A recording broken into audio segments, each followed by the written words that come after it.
Tonight, I am going to personally attempt to unite quite a few very powerful forces. We'll see how it goes.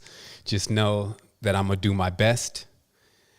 This Ascent series has been extremely incredible.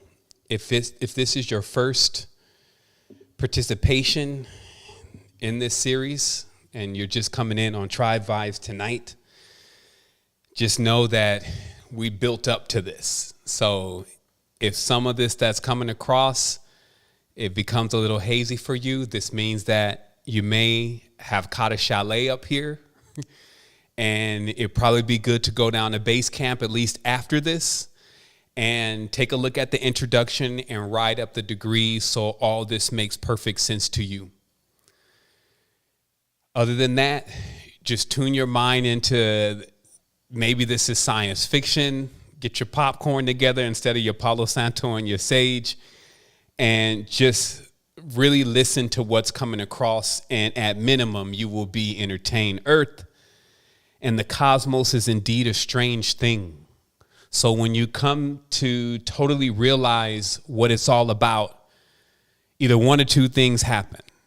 Either everyone looks at you strange, or you enter into God mode, which is basically that there's maybe a certain level of adoration for what you are capable of doing into the space, because it will reflect on who you become. Now, I know that many have been attracted to this message because the mysteries have been so fond on my lips.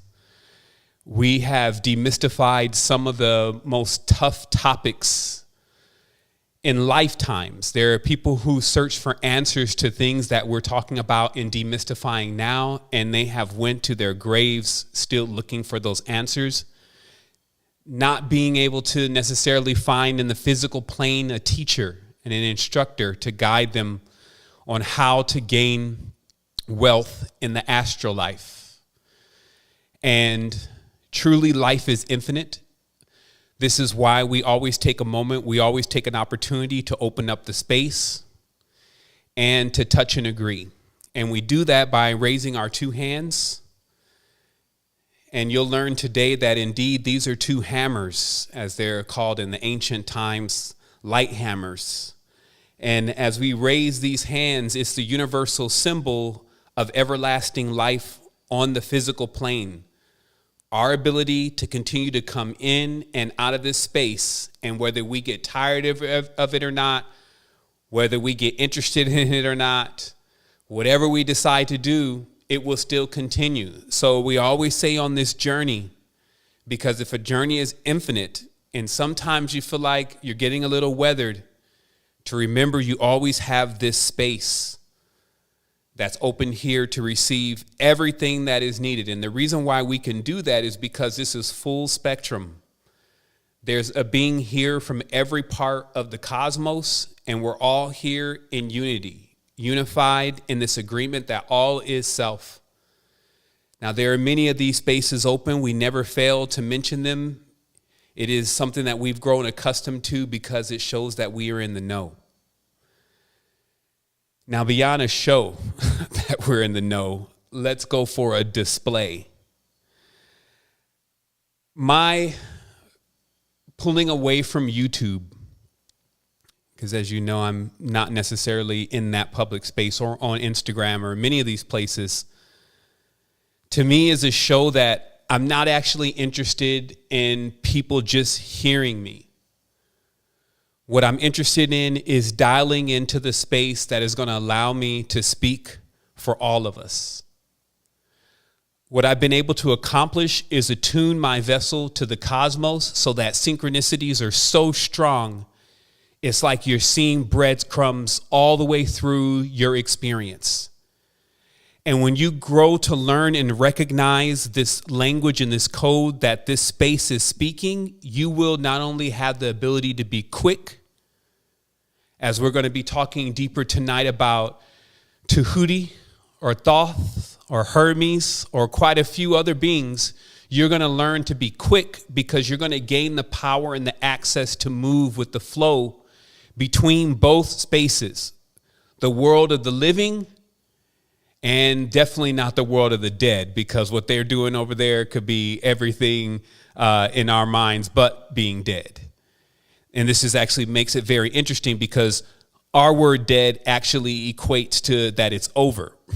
But the word dead or Djed means that it's actually just began.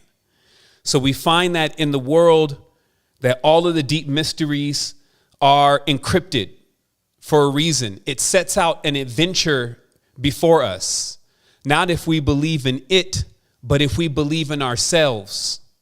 And as you continue on the adventure and you start to see yourself, it lures you in to coming into the total awareness of who you are rather than forcing that on you.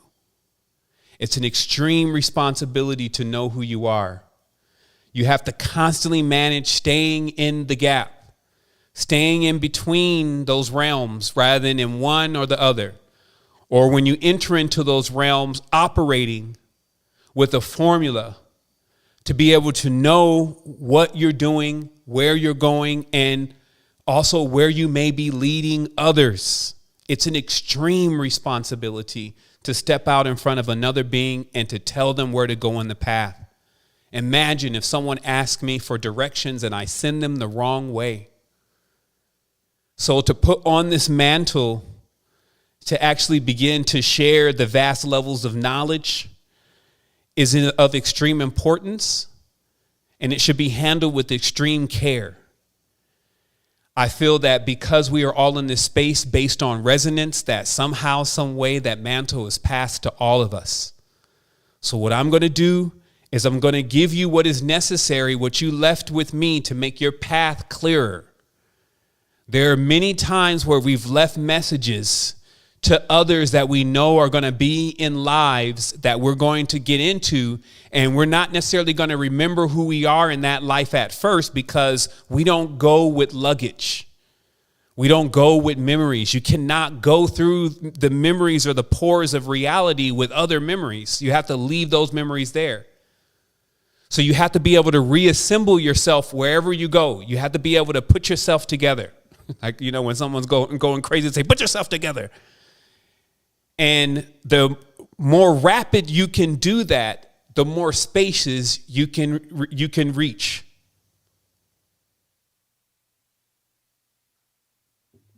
So I know some of you over there like, okay, give it to me already. Give it to me already. You're going to get it. We're first going to begin with this awareness. Let me back down my lights just a little bit.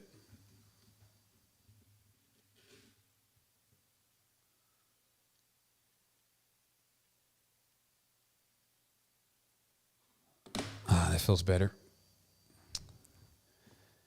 Wow.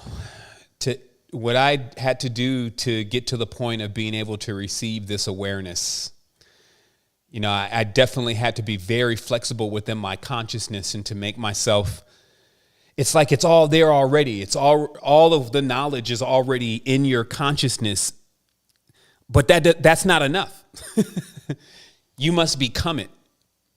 It's like I said, we all have the English language or the alphabet. We know the alphabet and we know a lot of words. And that means then the only thing that remains is really the order of the words.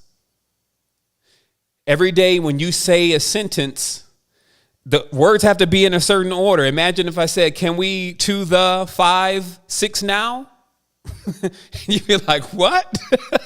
What's wrong with you? Like, are you scrambled? What's going on with you? I have to put the words in a specific order in order for that to be comprehensive to what it is that I'm looking to express.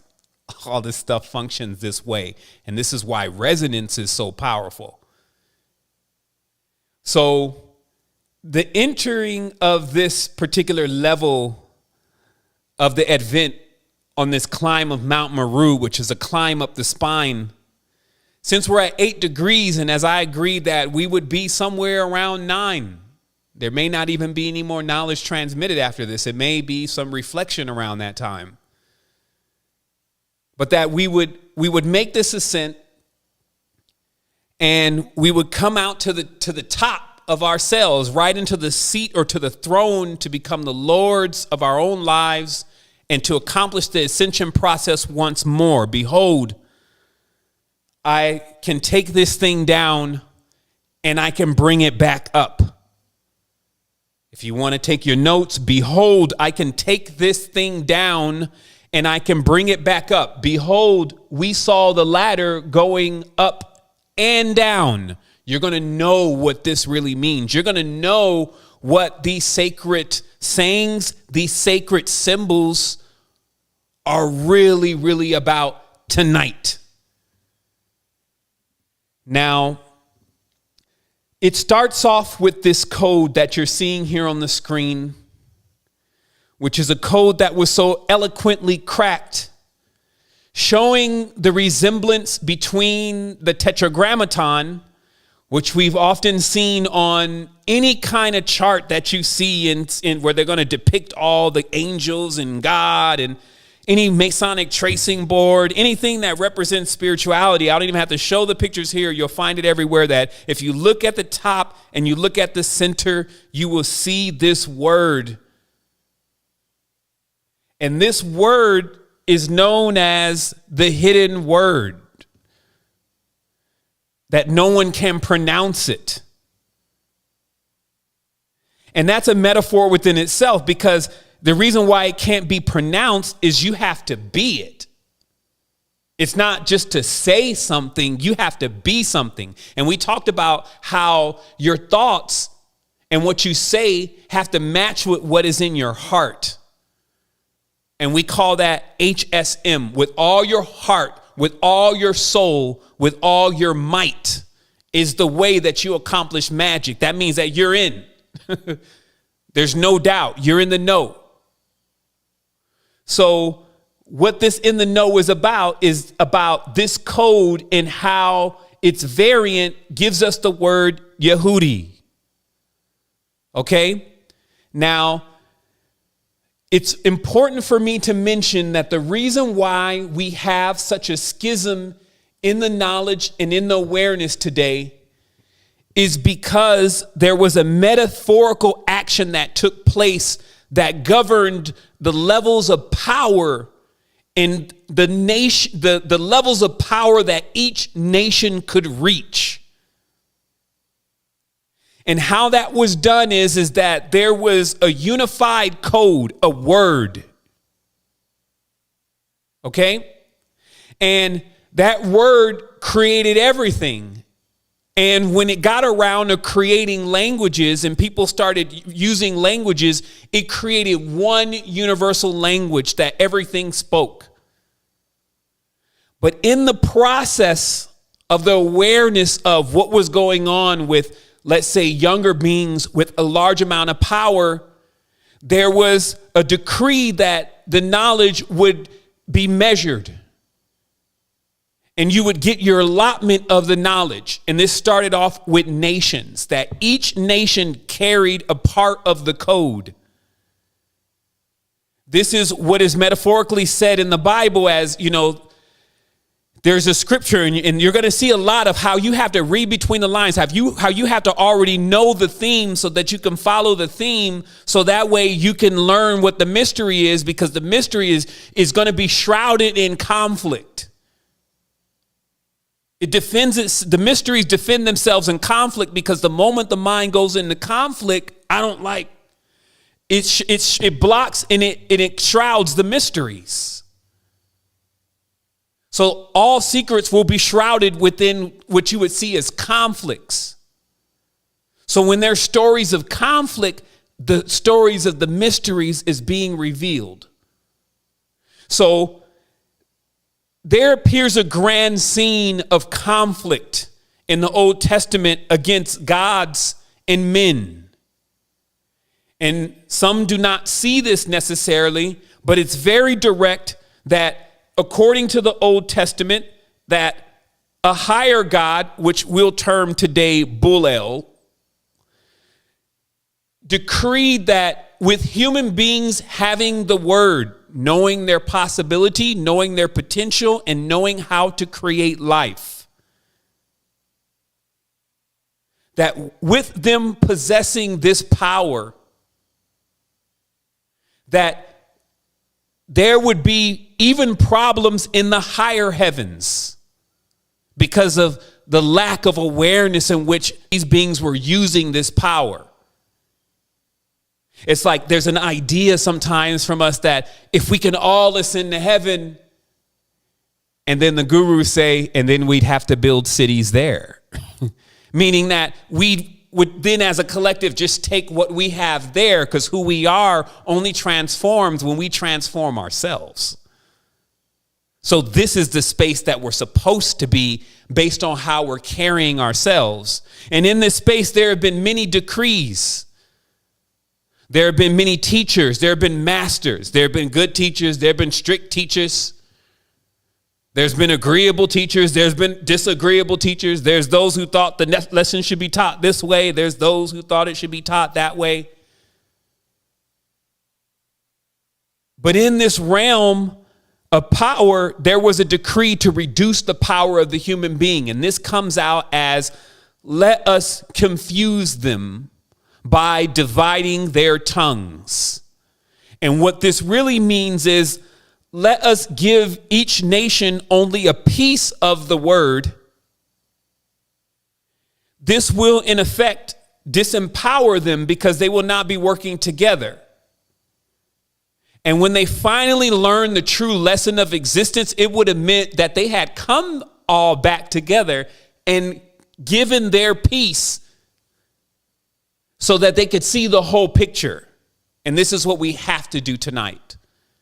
This means that every single race, color, creed, film, and mark of division must be demystified, must be ingested, i.e., I ate it, and then it must be transmuted. Because I can tell you, no one will get in and out of this space unless they can unite the mystery within. This is symbolically any conflictive force, if you want to say male, female. It's interesting because we have actually really made a lot of progress on this act of coming back together. Because the male and the female are actually, in many cases, still greatly in love with each other.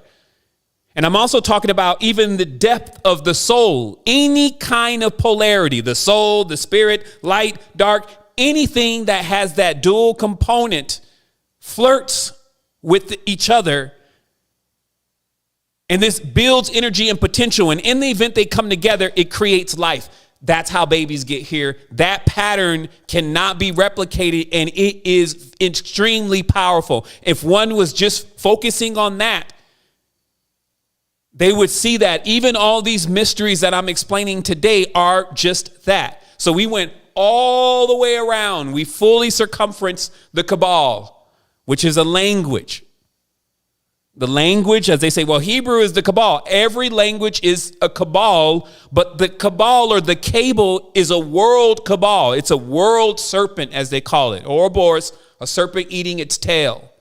This means that the A, if you may in English, must connect to the Z. But in this case, if you expand it out over the entire world, all the language must come together. And it's very interesting because today we get an opportunity to see very clearly that there has been a force that has been doing that across time. And this force is not just one person at all. It fills many beings with knowledge and wisdom and potential. So when I say anything about names tonight, even instead of seeing them as separate beings, learn to see them all as the same being at different stages, at different times, looking at things from a different perspective. Each life, coming into each life, initiating themselves from scratch into how do you see it this life? Now that you were born in New Jersey, how do you see it this life? Now that you were born in Germany and went to Canada at 3 years old, how do you see it? Because eventually, as you keep reincarnating into these points of light, you're going to get the complete picture. And when you start doing that, you'll learn how to unify your energy, and it's in your consciousness matching with your heart. Okay, so how this is turned on, what I'm talking about tonight, you don't got to go and grab some weird green crystal. You don't got to say some words millions of times. You only need to be completely sure about what is being said. And if it takes you to do all of that, then so be it. Because that is humanity's history. That all of what they've created to make them fervent is to reinvigorate them about life. So when we even create stories and we empower those stories, we do that to give us more joy and more purpose in life, in infinity. Imagine if someone gets depressed in infinity. Like, when would this depression stop? It would just keep going on. So the reason why we have these mysteries is to always keep us excited about all of what we're capable of doing. So very clearly, the language split is actually the splitting of the power. And until we bring the word back together, which is the lost tribe. Remember, there's a few things that are lost: the lost tribe and the lost word. And we would know that if all the tribes didn't get back together, the human tribe, they will wander around as if they are lost, which is what we're seeing now. So this means that the advent of this awareness, just that we're speaking on it, it means that it's already present within the space. And if you got that email, what I said was the running title of tonight's show is The Return of the Jedi, rather than The Return of the Jedi, right? Which is still part of the word that can be used, but it's very powerful to understand that there's also some people here that know about all of what I'm going to explain to you tonight. And maybe they've done it in their own way to try to explain it to you, but it looks like to me that they've only been attempting to confuse it and feed on parts of it because it's you.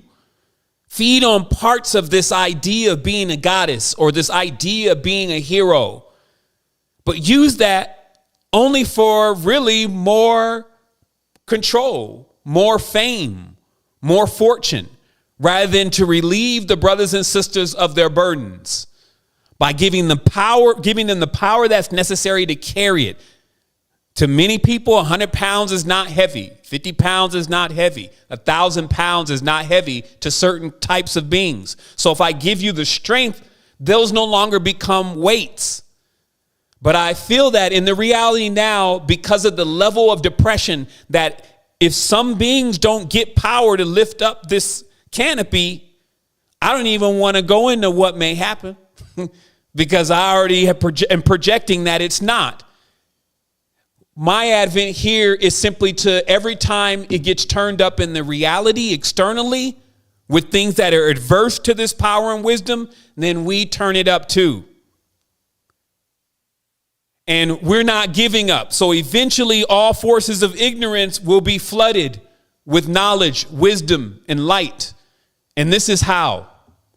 So we know then, let's go on this journey and let's look at how all of this symbolism and all of these beings that I'm going to explain are all the same thing.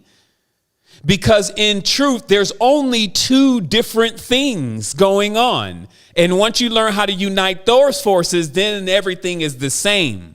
But until then, there's only really two things. So you'll start seeing how everything connects. Why? Because even the things that you are most adverse to, because it all came from one word, that all means that it would eventually come back together. It's like what I told you about in math.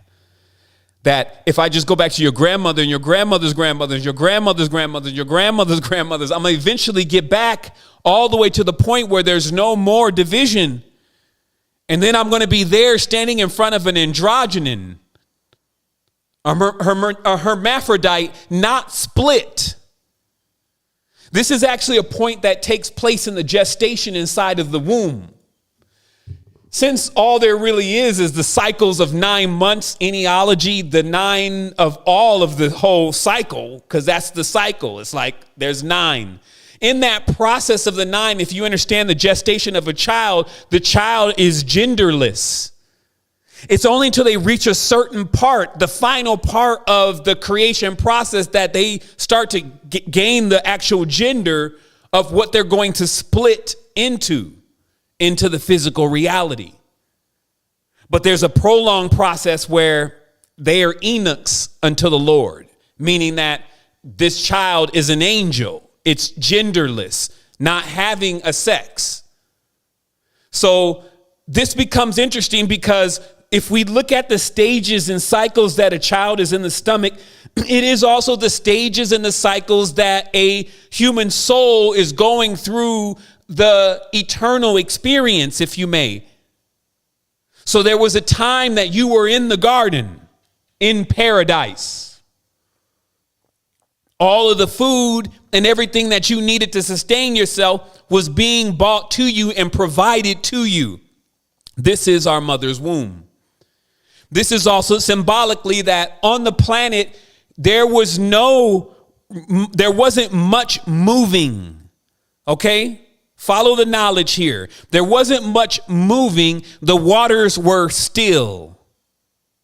Okay? And just like you see them drop a drop in a drop of water and it vibrates from there, that's what life is. Life is vibration. You know all this, but let me walk you through this process. So when there's no vibration, then there's no moving and everything is still. So I want you to imagine the world still for a moment, where there's no waves in the ocean. It appears that what would happen is all the water would rise over the land. And if you existed here, you would be something aquatic. That's why we find all of the ancestors seem to be aquatic. They're like water dragons or water serpents or water, whatever you want to call them. The deep. Stories of Tiamat. Stories of, the zoo bird. Ancient stories about large behemoth. Large sea beings. And if we can think of this time, even before they would arrive, we see it motionless and not moving. So the first level of power is to realize to bring in power, you must first bring in a moon. Okay? Now, it comes out that the entity that we're going to be talking about the most tonight, which fills all that are wise, some may call it Thoth, Tahuti, Hermes, Wooten. The names go on and on and on. In every true spiritual system is associated with the moon. Thoth is associated with the moon. Tahuti is associated with the moon. Because something takes place also in history that I've been able to track specifically about what some would call agreeable or disagreeable. But at times they can't tell you what was the disagreement. And so you need to know why would what are we agreeing or disagreeing to as an all-powerful first magnitude original being? What happened? And when you put that question inside of your mind with pure thought, it will respond to you and it will say, change. Change. See, if you notice when you go back to any of the ancient ancestral stuff, they don't want you to change anything.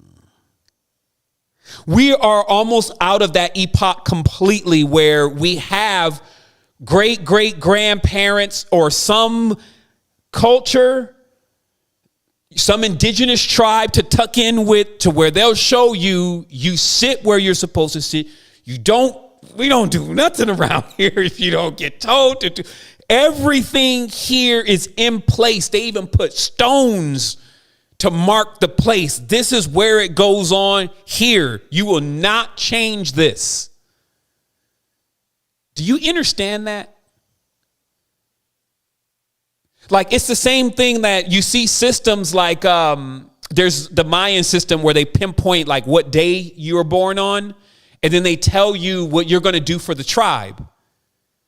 And if you don't want to do that, that's not an option, because no one is to change the order of what these things say to do. Now watch this, because you're going to get and catch how all of this starts popping off on earth. Because you literally have a being that says, don't change anything. To change anything would be blasphemous. You would blaspheme the name of the Lord, which means if you blaspheme, it means to change something from what it is, right? Because these are how codes are revealed. They say to blaspheme is to represent God in a way that God does not, or should not be represented, right? So this means in a coded way, blasphemy is to take anything from the earth and to change it into something else. This is how it begins to pop off. Now, right away, if you want to understand the relationship here between the changing and the non-changing, it is very similar to the mother and her son. So, because sometime in this story, you'll be just wondering, well, why doesn't the non-changing original powerful being just squash everything? And it's because it's related. So, give me 1 second here. Let me get my lines cleaned up. I muted my line here. Let me see it real quick. Let me see what my permissions are here. Here's some spotlights. If you want to do your, if you want to change back to gallery view, you can do so.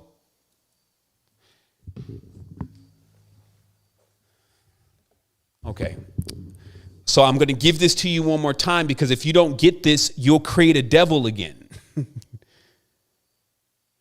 The only two forces are changing and never changing. Still unmovable, as we already told you about. Or, man, let's get the flow going on here. Let's get some new stuff happening here. Let's change a couple things, see what we get. Let's go a little bit further on the journey. Let's all of that, my friends, is called thoth. To change or to transmute something. This is known as well, you'll see that you could never figure out if it was a man or a woman. That's why I kept telling everybody, I was like, listen, I'm finding evidence that somehow the Messiah was also a female. How does this work? I'm seeing it. I can't tell you what's going on, but you still clearly see that the Messiah was also a male. How does this work? This could be so confusing for an initiate looking to become an adept. And now today, I'm going to demystify all of this. It's absolutely incredible. I'm excited. I know some of you are like, get on with it already. So here we go. So as I said before, the only way that we're going to find the lost word, the only way that we're going to unite the lost tribe is if we unite the mysteries. The mysteries are very akin to the language itself, because the mysteries are really Kabbalah, their language. And that's why Thoth was a scribe, attributed with the first level of writing and introducing writing. Now remember, this is the energy. So it's the energy that is moving through multiple beings. Like, let's create a language and let's write this down to preserve this knowledge and this experience, because it looks like what's happening is that, we're leaving the space. We're going to leave the space. And we need to leave records for those to come, our children, so that when they wake up to a certain level of their power, they will know how to read this. Symbolically, this came out as what we call today the emerald tablets. I believe this is called the Smaragdus tabula, which is actually not anywhere near the one that's in publication except for the first page. But this particular writing is a awareness that there was a sisterhood and a brotherhood, or a beings that held a certain level of knowledge, that saw that this knowledge was going to need to be stored in the physical space. And they wrote this knowledge down. This is metaphorically even the 10 commandments, if you may, but not about commanding. It's about, actually, it is about commanding. It's about how to command nature, but not the one that you got in the book. Those aren't the 10 commandments. We're talking about a book that was written in a way where it would be impenetrable to fire, impenetrable to all the 4 elements. So it could not be blown away. It could not be burned. It could not be sunk, right? And it could not be buried. So knowledge was brought into the space in order to allow us to be able to bring that back into play. But the key is that we are the knowledge. So even if you burn us, even if you try to blow us away, even if you try to bury us, we will still burst forth with the knowledge at some point, because the knowledge is within. So this is the time for us. I also wanted to mention timing is so exact that we began this build last week and we got into this hermetic symbolism and this alchemical symbolism. And then we crossed into 555, right? Which was May the 5th, 2021, right?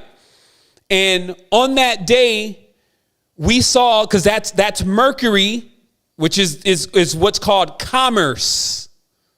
I'm going to show you this in a moment. I'm going to show you how this all ends up panning out and why all the symbolism we have is like this. But I just want you to pay attention to that. In the word commerce, Mercury's name is in commerce. So Mercury has a lot to do with commerce. So it's important to know, well, who is Mercury anyway?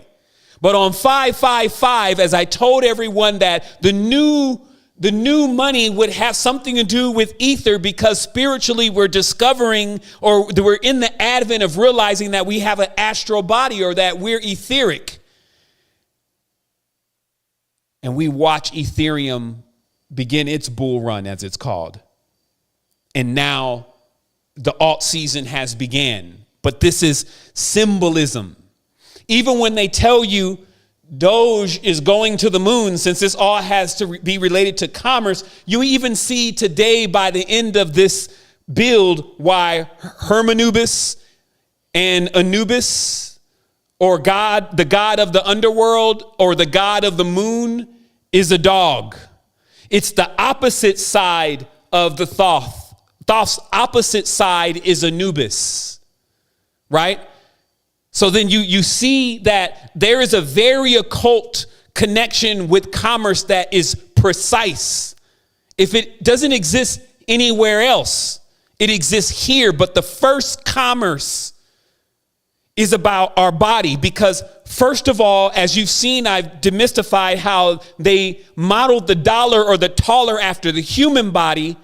You also have to realize that when you go somewhere and you pay something, what do they have to give you back? Change.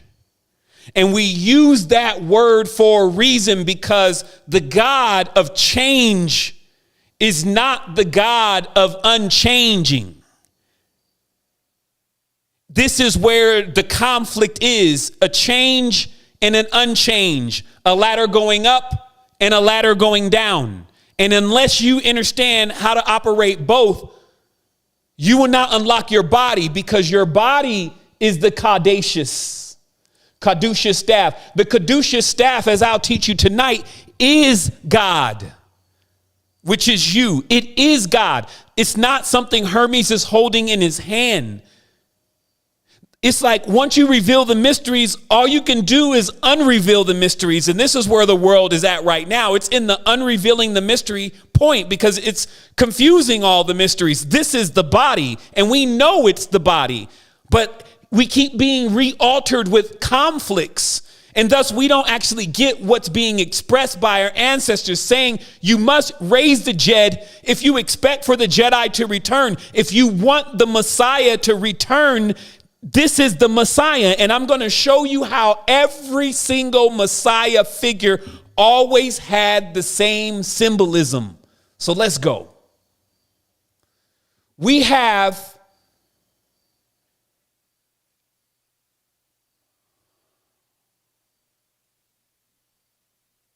let me just get it, zero in here. Okay, here we are. So no moon, no change. Okay, because no moon, no waves. Right? We take a moon off the earth. The water doesn't move. Everything will become stagnant and it will begin to spoil. And then there will be a stank and it will decay because vibration is heat. Okay? Kundalini is heat.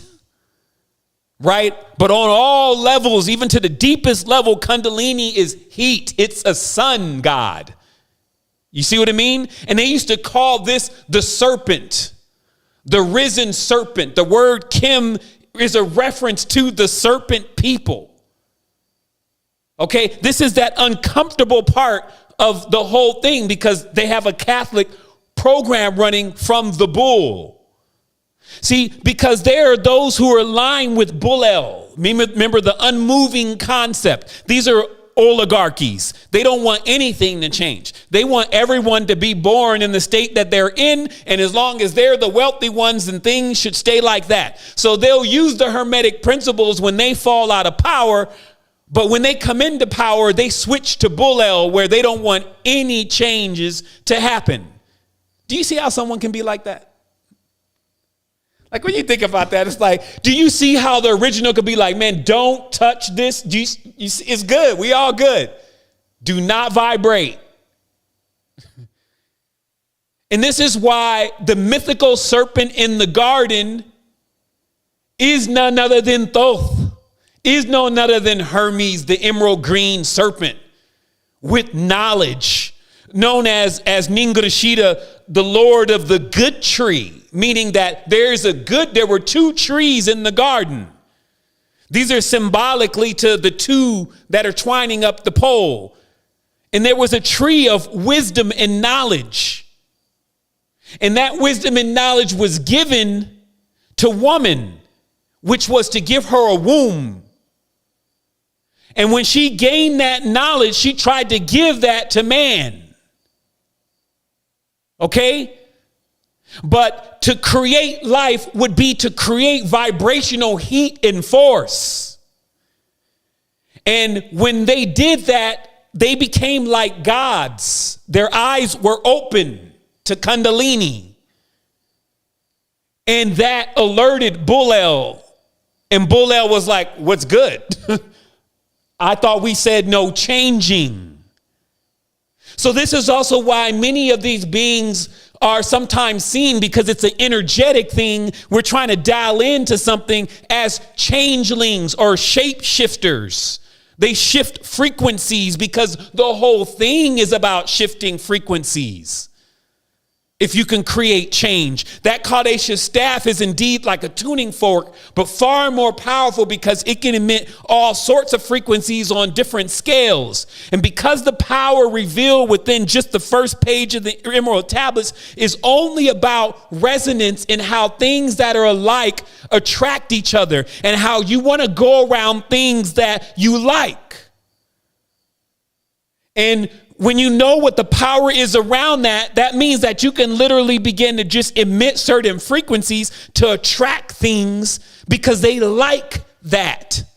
It sounds so basic, but people are so far off of it because they can't see how, when you don't know how to attract something into your space, it's not there yet. But as you, just like a bird, when you lay out nice bird seed, birds come. Because they are attracted. They have resonance to that. And this is where the power is. Okay? So I'll read here the Greek Hermes just to clarify the connection between the moon and Thoth, which is all of the deities we're going to be explaining tonight. The Greek Hermes was identified as the Egyptian Thoth, much as he was with the Roman Mercury, Dionysus with the Egyptian Osiris, Zeus with Ammon, etc. And Thoth, as the inventor of writing and patron of scribes, was a lunar god, since the lunar cycle was an early means of measuring time. Right? It's Thoth with the measuring thing. This is why the Masons try to come in, the Freemasons try to come in and just take that knowledge about alchemy, because the measuring tool that Thoth is holding in his hand, which is the square or the L, and then the compass or the circle or the straight line in the circle is the same thing they've adopted. And then they take over the symbol. But this lunar power is about measuring time and timekeeping. Okay, because if you don't know what time it is for a powerful being as a time traveler, you don't know where to get back into. Time is a frequency. So with the creation of the moon gave the ability not only for tides to come in, that is time with a D, right? So it gave the potential of all the ties or the connecting together. But this connecting together could not come before things were split. This is what the mysteries teach, that once what we're calling man and woman were in the same body. And it was Thoth that chose to split them into two, to divide the power so that it could become aware of itself through itself to create change. So basically to split a male from a female and then to put them into a physical space. They would descend into a physical space. They would no longer be in the garden or the time where they knew about their androgynous state. They would come into this division. And this is how the world was created as we know it. The world is a word. So as we keep going, we find, as I'm going to finish reading, Thoth had in even earlier times assimilated Jah, an older divinity of the moon, to become Jathoth. For both Greeks and Egyptians, this syncretic mixing of gods was perfectly valid, and compound gods such as Zeus, Ammon, Ra gained broad popularity. That's alchemy. When you blend gods, it's like, see, this statue that we're seeing, or this symbol that we're seeing is of a god. You are the god, but they blend gods. You see what I mean? That's the next stage, is formulas. This is like making babies, right? Like you can mate two different people together and get traits of both of them.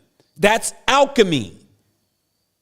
Okay? At its truest extent, it's not these vessels of glass and the monatomic gold. It wasn't any of that first. That's the derivatives of it. The key and the power is to be able to create. And when we can create, we can already see the poles of creation.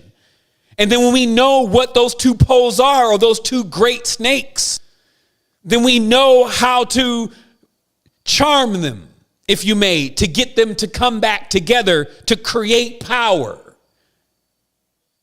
So the interesting thing that we are is we're not just that. That's what the change was about. That's what the vision was, is to create something beyond the mother and the father, or beyond Zeus and Maya. This is why the story of Hermes, again, is a metaphor, is that Hermes was the child of Zeus and Maya. Zeus being a sky god from outer space, basically, Bull-El representers. And then Maya, just Maya, earth, Ma. And their child was Herm, meaning Herm is a hermaphrodite. Their first child was not a male or a female, but both. And we still have that going on to this very day. It's very, very minuscule, but just that it happened shows us that it happens. And also that many of the life forms that are here on the planet are actually hermaphrodites. So when even scientists, whether they were genetic scientists or ancient scientists, were looking at many of these hermaphroditic beings and to be able to self-create or to self-generate, there became a pursuit to find that, since as above, so below, that somewhere in us there would be the ability to regenerate, to basically create light from within. And this would bring us into being like gods. That's activation of Kundalini. But it is to bring two forces back together. And so that creates the path. That's the path that stretches out before you. That's zigzag, zig, the entwining serpents. You see what I mean? So as we keep going, we'll finish this. So although Hermes' thought would have been a tautology, as they were regarded as the same, Hermes got the secondary form of Hermanubis, mixing the Greek psychopomp with the Egyptian protector of bodies and tombs. And it's because, metaphorically, since Herm's father is from heaven and mother is from her earth, it has access to heaven and earth and the space in between. And the space in between would be where you go in transitions through life. So when you quote unquote die, you go into the space in between. In that space, Thoth is in that space. Anubis is in that space, ready to guide across the level of Styx. Ningrashita, as is mentioned in the Sumerian text, is holding a human soul kind of behind him as he's introducing, or she's introducing, this soul to God, or the next space that the soul is about to go into. See, because it's an infinite existence. So when you go into the next space, it's kind of like a quick court hearing happens. Thoth steps in as your representative, as a teacher, a good teacher, and says, look, I know he cut up this life. He's good, though. He's got this. It's only going to take him a few more lives. So imagine your teacher speaking on your behalf that sees your potential to the judge. Now, what this means is not necessarily an entity, but a frequency that's going to determine what happens to you, where you go, where you incarnate, what's going to happen next. That's judgment. So Thoth is there speaking on your behalf, introducing you to the God of the next dimension, as every dimension has a God, which is basically what fills the entire space. You get it? Are we there? Are we there? Can we keep going?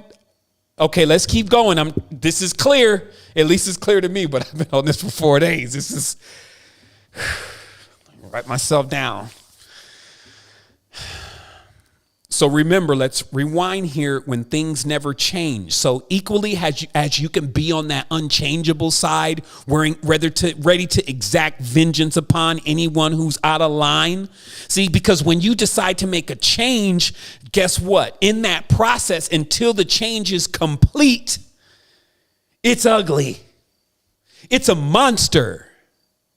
Look at the baby as the baby's in the cycle. And how you recognize Phi, even though it's clearly there in the spiral. If you were the mother and you were the creator, maybe you wouldn't think it was so ugly. But if we put this thing on the table, you're going to be like, what is that, a predator? Is that one of them alien babies? Meaning that if you took a baby out and you just saw that baby as it was, it's not going to be out of the womb, and it wasn't done or complete with this process, it wouldn't be something you would be like, oh, wow, let's hold it. You'd be like, it's a monster. Look, it doesn't even have eyes. So all of the things that you keep seeing in the reality that are so monstrous to you is because they're not done yet. They're still in Hellas, or the alchemical oven, right? And there's paradise for them. So as we keep going here, just remember that it's easy to jump on one of the sides. It's easy to, once you get your thing straight, to not want to change anything. While anything that is subject to everything being straight from you, meaning it's good for you, but it's not for it, it's going to want to change that condition. So these are the two forces, and these forces wrestle against each other. And in that wrestling, it creates power. It creates force. The magus uses that power and force. And this is why all of alchemy is continuously being formed on the earth by the money changers, basically utilizing the alchemical power to put people in conflict and master the world through the same force that works within to create micro realities for themselves that have micro suns.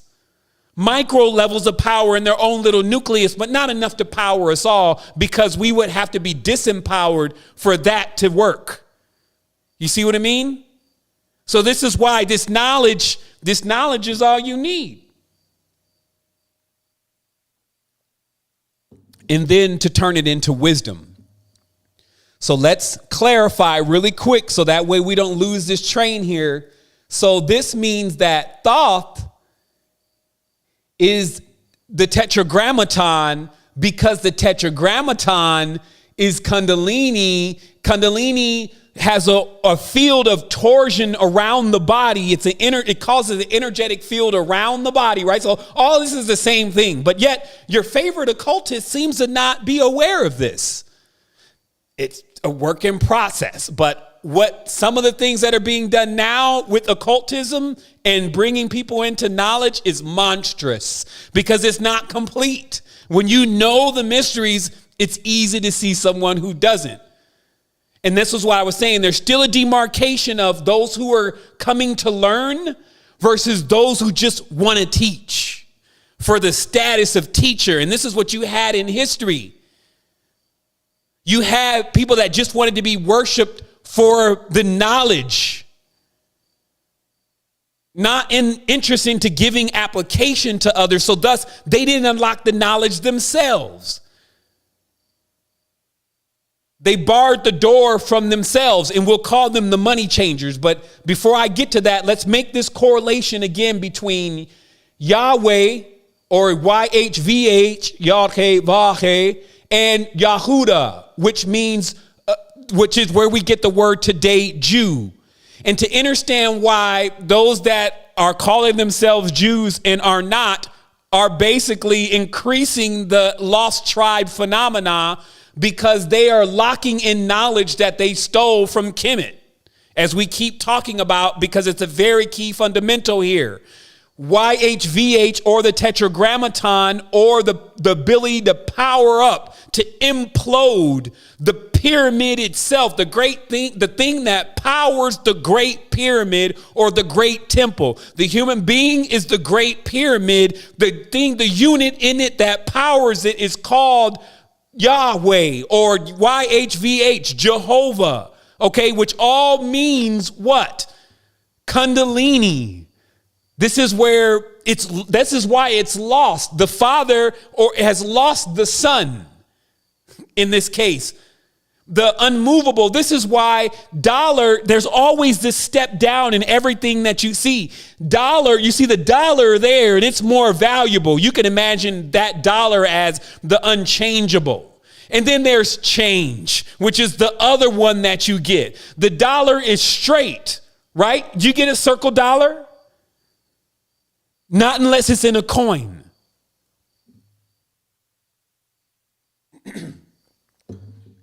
So the coin is the change. The dollar is the unchangeable. See, they would know both components because they play both sides. They play Bullel and they play Hermes and Thoth. And actually, it's not two sides. It's two sides because Hermes is the gateway to the underworld, which is the mother, Maya, right? We know that Maya is the underworld because in the Hindu tradition, they tell us that in the lokas, that one of the lokas is powered by Maya. We got the Mayans telling you that they're in the Toltec dreaming, and the Aztecs, etc., saying culture that they're into Toltec dreaming, which is to be able to traverse the great serpent or mother through the underworld. So mom is already on the other side. Do you understand? So where Hermes is in the flow, in between. Okay, that's what gives you the ability to be quick. And so access to both of these worlds is what we want to clarify here so that we understand that this is what the left and the right hemisphere of the brain is even doing. The right hemisphere is access to the astral plane. The left hemisphere is the access to the physical world. Accessing any of those completely puts you completely into that state. Okay, we've revealed that. That's the Gateway series. That was our last build. So now that we know Djedi is clearly who? Tahuti. So we know Jew is actually a reference to Herm, the lost one, the lost word. Okay? So Djedi is also Jedi. Okay, that's the other word. There is a priesthood of the Jedi in Kemet. Okay, so that's not Star Wars. That's a priesthood and priestesshood. This is hermaphroditic, meaning that you got men doing it and you got women doing it. Just like you have men right now trying to activate Kundalini and you have women right now trying to activate Kundalini. And in the event that they succeed, they have activated the other pole of themselves. Okay. So this is why you couldn't say that the Messiah was any color. First of all, you couldn't say that they were any sex. More importantly, because it's a code. It's a creed. To be a herm, to be an alchemist, to be a thoth is to be in an energy, a vibration, in a frequency. That's why the college is invisible.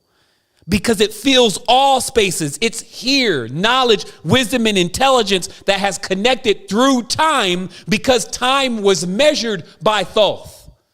Okay, so this is an energy that knows how to move through time. This is why you get this idea of a thrice born. Someone who can come in and out of the world 3 times. And then you get this idea of raising oneself from the dead and coming back to life, right? So now you get it that when we say raising the Jedi, what we're talking about is that the Kundalini force moves up and it moves down. It doesn't just move up. It has to move up and it has to move down. So thus you would have to gain the power of going up and down, which would make you a Mashiach. Okay, you had tapped in to the awareness of activating Kundalini. So you have to be very clear here that this is not about a male or it's not about a female. Now, just to show you that linguistically, you cannot really count on right now so much of what people think they know because there's too much to know.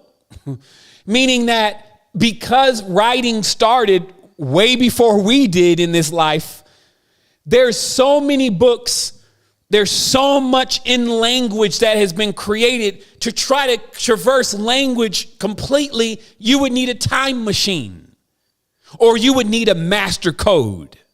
This is why the master code is a time machine. So I'll say that very clearly. So much has been written, which has been what is done. So it be written, let it be done. Everything that has been done has been marked or scribed. Everything that you do, there's a vibration or a frequency that is taken account of for it. And because of that, it gives this vibration and frequency also to travel through. And that vibration and frequency looks like a coil or looks like a writhing snake. It is a life field or life force or energy. And so for you to be able to pass through that means you would gain the ability to go through the past, present, and future. But without that, to try to understand this knowledge just by reading through books, you'll be reading forever. There is an inspiration that takes place. Even to this today or this week, when I put this build together, there was no place for me to go to find some knowledge that I could talk about. Like, what's up? Who could I go and tune into their channel, listen to them, and then come and inspire everyone else with that? Everywhere that I went, or every page that I went to, like some of my normal pages that I check on, let's see what Pierre's talking about. Let's see what this person's talking about. There was nothing new that I could really say that we haven't already covered all of that. But when I go within, there's just the whole thing right there. So I'm just saying it's like an inspiration that leads you to all of these secrets. And then it's got to do it so precisely because there's so much knowledge. Now watch this. I'm going to talk about all of the names of Thoth here in just a second, but remember that one of the names is Ningrashida. This is the Thoth inside of the Sumerian tradition. So what I just want to show here very briefly is how the words and the language is power. And because we don't really know all the languages because we're so busy within our own nation. Like what we think is just our nation. So we only speak our language. Okay. And this allows us to not see the obvious, which is basically how things connect. So if you spoke, I don't know, Canadian and someone else spoke Mandarin, there's an identity that comes with those languages, and you have a tendency, unless you're just a linguist, to not look into other languages to understand the similarities to pick up on the story. So if you notice here, you have Judea, okay, which is literally the term that is given for Yehudi, Judea, who ruled to the north of Mary. Let me just show you how, if we skim this, you would just all of a sudden see things that would speak out to you and let you know that something else is going on here. Once again, we have a deity leading another deity by hand to another deity. This is what I was saying before about Thoth, who's here in the center, is leading this person into the next world by first introducing them to the God. And you find this in the ancient tradition also. You also find that as you keep drilling into this, here it is right here. And this is the only thing that I want to point out. The votive steel of Judea, ruler of Lagash, to the temple of Ningersu, Judea being led by Ningrashida into the presence of the deity who is seated on the throne. Okay. Now here's that depiction. And here is again why you have a Bible. Because every single entity in the Bible is a horned serpent. Let us look at Moses for 1 second, or Moose, as the real name is, which means serpent. The word moose give me a quick second. Let me find the linguistic reference. M-U-S, moose, is the Sumerian word for serpent. Okay. You see when they bring it back to you, you see these two rays on the top of Moses' head, right? Those are horns, okay? Because Moses is an emulation of Thoth, a savior, okay? And we showed that before, that it was Moses raising up the Nehushtan in front of everybody because it is, again, another savior. So any savior figure, including Jesus, is none other than Thoth. Okay. So once again, you see here Moses with the horns. If you can see it barely on the top there, I was trying to open that up, but it looks like the page is not loading. You will find several of these, that there will be an awareness or a hidden occultism that keeps showing Moses with horns, because it's the symbolism of the horned snake or the horned serpent, which is the awareness that the Kundalini, when going up the spine, would then go into the crown chakra, making a crown of thorns or a crown of horns. The 1,000-petal lotus would open up, or in light, and then the being would wear a crown. And that crown, as we know from a metaphysical level, is an interface into the other world. It allows you 1,000 eyes to see into the next realm. And as I said before, it unites you with Ma, which you would call Gaia in this case, and allows you to plug into nature's mainframe in order to begin to perceive the next stage. Because they're saying that it's so interesting that humans would even think that they could comprehend the Most High with thought. It would be like you trying to fit the ocean inside of a cup. You need to plug into another interface that has more of a relationship. And because Maya and Zeus have a relationship, the process of the alchemical transformation is to connect. And that is symbolically to connect with your mother. That's what the mysteries show. That's why you see Mary holding Jesus, who's none other than who? Thoth, Hermes. Or let's break it down and build it back up really quick again by linguistics. Ningrashita, Nabu, another savior god. Tammuz, Damuzi, the savior in its risen state, the savior in its underworld state. Thoth, Anubis, or Thoth above Anubis. This is the root to cannabis. Cannabis is a gateway to the underworld. Okay, cannabis, that's why people think it puts them into the subconscious world. The cult of Anubis or cannabis is a real cult. Okay, and as you can see, it's got quite a few members, even if they are rookies and don't know what they're doing in the underworld. We have Ningrashita, we have Nabu, Enki. Enki is Cain. Okay, here comes the big bomb. Hermes is Cain. Cain changed things. Cain is the coin, or Kahin is the name, right? The first artificer or the architect, right? The rebellion to God. No one was more rebellious than Cain. Why? Because Cain changed things. Cain was the mythical serpent in the garden, believe it or not. And what happens is the introduction to how to change things, or smithing, actually is what created the variance of human beings and the animals that we see today. The ability to blend certain plants together and animals together. This was to change the original. So you can see why there is a conflict, but you can also see why this is family, meaning that this is why there's not an utter destruction and a blotting out, because it can't happen.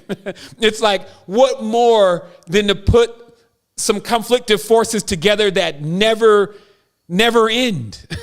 When they kill each other, they come back to life. This is why it would lead to one becoming psycho or being mad if they are not able to unite these powers within and wake up to the true mysteries.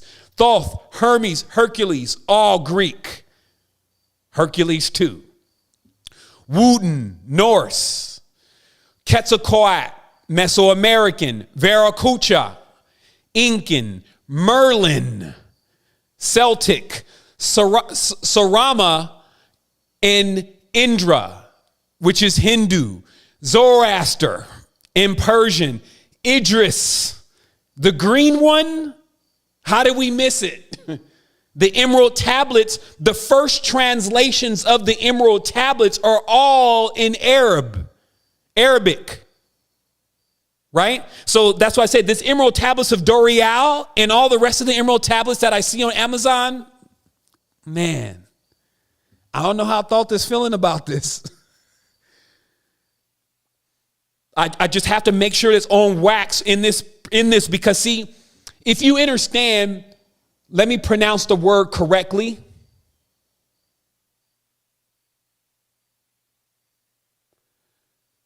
Smaragdus. Okay, this is a weird word. Esmeralda, when it comes out into Latin. Smaragdus is emerald. Okay, the first emerald mines. Let's take a look. Emerald mines, a Colombian Trapache emerald. Emeralds in antiquity were mined in Egypt at locations on Mount Smaragdus. Okay? The reason why we're zooming into that really briefly is, remember when I kept saying, hey, guys, it seems like that these elements are actually really beings somehow, maybe even angels of some sort. These crystals, these minerals, they're not what we think. This silver, This seems to be correlating to these actually being real beings as we understand beings. We're always still trying to grasp it, right? Everything here is alive, but we're still trying to determine what's really alive, how it's alive, if it really thinks like we do. And I'm telling you, the power is evident. Now, it's clear that if Thoth wrote the emerald tablets, it was because Mount Smaragdus, which is in Egypt, was obviously where they say the whole mountain. Thoth carved the entire mountain with knowledge. You see it here? That on the bottom right, do you feel that power of Smaragdus or whatever emerald really is? Probably some green dragon. And then when the whole thing happened in Kemet with the mining of they weren't mining emerald. The emerald was, when something is in the ground and it's a large concentration of it, it is is what I'm saying. That's where we keep having this dissociation. We're like the emerald tablets is the God. So even if you had the actual real emerald tablets, you would be holding the body of a hermetic brother or sister from ancient times. And then when it moved to Columbia, because Columbia is column. Column is, as we'll see, that a herm is a pillar. A phallic symbol is a herm. And so a column is also a herm because it is also a pillar. And this is why in the U.S. they use Columbia as the goddess, because Columbia is a code for herm. Because it's a male and a female. It's not just a male. This is how the dualistic folks keep getting thrown off. They get bucked off of this every time because the dualistic mind says, immediately, is it a male or a female? Is this my mom or who's it? My daddy? Daddy, is that you, Darth Vader? And it's just like all this conflict. It's like, are you telling me that? And this is hiding us from the mysteries, but the mystery is ourselves, right? So you can see this thing is fascinating because it's rolling out like this. I'm like, yo, this is wild because it's only a matter of time. With the code now in the mind, it's hacking Zion's mainframe. You see what I mean? That's what they tell you in the Matrix, that they're looking for a code. And now that they're inside of Morpheus's mind, who's the god of dreams, that they can keep hacking for this code. But see, now everything is a dualistic. It's Smith versus Neo versus. So you're never going to get what they're saying until you realize that they're saying that the Smith, who is Cain or Herm, is in basically the mine or the cave, attempting to hack the code to Zion to open up the mainframe. But when each one of those is a conflictive force, the only thing you would be able to do is empower Bull-El, who's a bully. There is a force on the dimension that is bully-like. There is no forgiveness. There is no change. There's only destruction and blotting out of anything that wants to change things. This is what creates that conflict. But see, that exists just in the space. That's the best way to describe the forces. But the alchemist, having both heaven and earth within, having both heat and cold, having both wet and dry, and through heat and cold and wet and dry, all things can be created.